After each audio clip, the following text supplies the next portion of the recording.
Tired of your friends not knowing what you're listening to on Discord? Here's how to connect Spotify in under 2 minutes. First, we will link your accounts in Discord settings. Then, you will toggle the right options so your music shows up automatically. Alright, so let's start by opening up Discord on your desktop. You want to look at the very bottom left corner of your screen, right next to your username. See that little gear icon? That is your user settings. Go ahead and click it. This is the command center for everything about how your Discord works, so you will find yourself here a lot.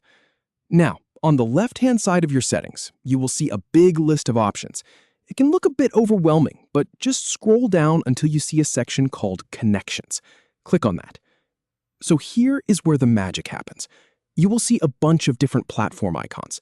Think of these like digital bridges between Discord and your other services.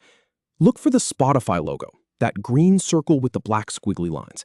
Click on it. Now, if you don't see the Spotify icon right away, just hit that green Add button at the top. It'll show you the full list, and you can pick Spotify from there.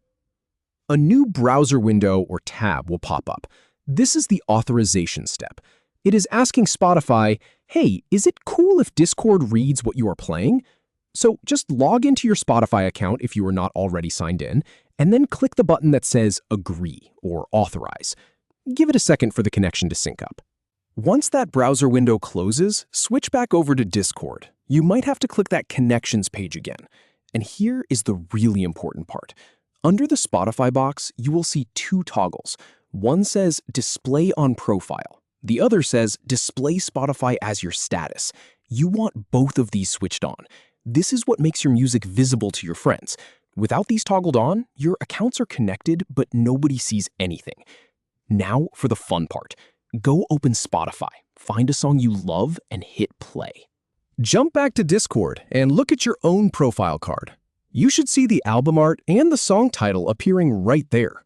When your friends look at their friend list, they will see a little green bar next to your name with a Spotify icon and exactly what you are listening to. They can even click it to listen along with you. And that is really all there is to it. You are now broadcasting your soundtrack to the world. If you found this helpful, go ahead and give the video a like. It helps more people find this info. Thanks for watching.